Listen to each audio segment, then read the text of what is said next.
तो हरियाणा कांग्रेस के प्रभारी विवेक बंसल ने बड़ौदा उपचुनाव जीत के बाद जननायक जनता पार्टी पे तंज कसा है। बंसल ने इशारा किया है कि उपचुनाव के नतीजों से हरियाणा के मिजाज को जननायक जनता पार्टी समझेगी। विवेक बंसल से बात किया संवाददाता तरुण काला ने।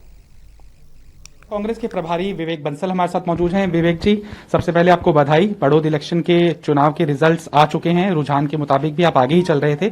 किस तरह का ये दिखाता है मिजाज हरियाणा की जनता का? देखिए, पहले तो बहुत बहुत धन्यवाद। मैं इस परिप्रेक्ष्य में सिर्फ यही कहना चाहूँगा कि मतदाताओं ने एक अपना रुझान दिखा दिया।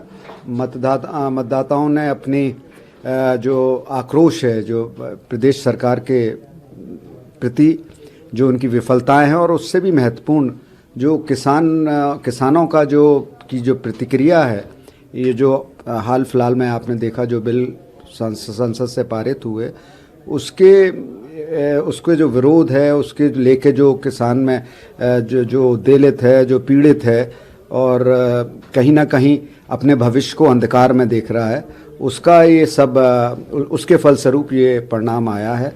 और इसके परिप्रेक्ष्य में मैं ये भी कहना चाहूँगा, हमारे शीर्ष नेतृत्व की जो एकजुटता और जो उसके साथ साथ इस सरकार ने हर जतन कोशिश की, पैसे से, ताकत से, सत्ता का दुरुपयोग से, पर लेकिन मतदाताओं ने भी एक बार पुनः लोकतंत्र की मान्यताओं को और लोकतंत्र में जनता सर्वोपरि है इसको स्थापित कर दिया है। चुनाव से पहले कच्ची शराब के कारण जो मौत हुई और खट्टर सरकार की जो कार्यशैली रही, साथ ही साथ जो जातीय समीकरण का कार्ड खेलने की बीजेपी ने कोशिश की, लगता है कि लोगों ने उसको भी अस्वीकार किया है।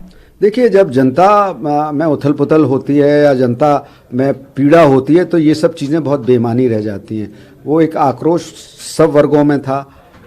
किसान कोई कहे कि एक वर्ग से आता है, किसान हर वर्ग का, चाहे वो जिसकी छोटा किसान हो, बड़ा किसान हो, सब इस चीज़ को, ये जो बिल हुए जो कहीं ना कहीं ये महसूस कर रहे थे, उनके हितों पे प्रहार था, उनकी अनदेखी हुई थी उनके। और सबसे ज़्यादा महत्वपूर्ण बात है कि सरकार ने और जो हमारे जो चाहे वो प्रदेश सरकार के मुखिया हों, चाहे वो केंद्र में जो सरकार के मुखिया थे, उनकी संवेदनहीनता थी। बार बार हमारे नेतृत्व के माध्यम से, आदरणीय राहुल गांधी जी के माध्यम से इस बात को कहा जा रहा था। बहुत छोटी सी मांग थी, एक तो बहुत छोटी सी मांग थी जिसको सम्मिलित कर देते तो एक संदेश भी जाता और ये लगता कि ये सरकार कहीं ना कहीं पूंजीपतियों से हटके किसानों के हितों के लिए भी चिंतित है, पर उन्होंने ऐसा नहीं किया।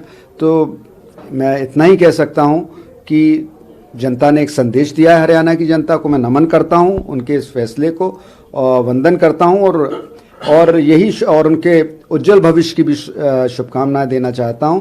इस आशय के साथ आने वाला समय में भी वो इसी सजगता के साथ, इसी गंभीरता के साथ अपना फैसला करेंगी और सरकार कहीं ना कहीं इस फैसले से सरकार के कानों में कुछ जूं रेंगेगी और वो कुछ इसके परिप्रेक्ष्य में सही दिशा में चलने का प्रयास करेंगे। हरियाणा कांग्रेस के कार्यकर्ताओं का मनोबल बढ़ने के अलावा क्या ये सरकार को अस्थिरता की तरफ ले जाने की जरूरत रखता है? क्या एक सीट से कुछ नहीं होगा? बीजेपी तो ये कहती है।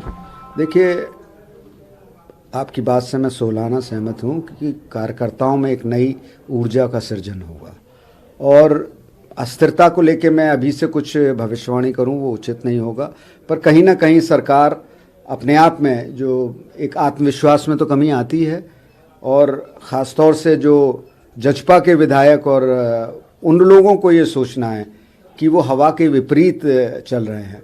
हवा जो वहाँ बह रही है, राजनीतिक हवा जो हरियाणा में बह रही है, जो किसान जो अपेक्षा उनसे कर रहा है कि आज उनके हितों की लड़ाई उन्हें आगे आकर लड़नी चाहिए।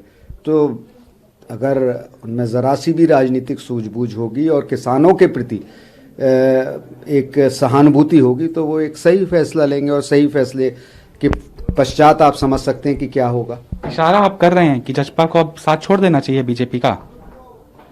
मैं क्या कह रहा हूँ, मेरा इशारा नहीं है, ये तो जनता ने इशारा दे दिया है। जनता ने अपना फैसला दे दिया है। हरियाणा की जनता ने, मतदाताओं ने अपना एक फैसला दिया है। तो मतदाताओं ने फैसला सुनाया है, क्या जजपा इस इशारे को समझेगी? देखना दिलचस्प होगा। कैमरामैन पवन के साथ तरुण कालरा, टोटल न्यूज़, दिल्ली।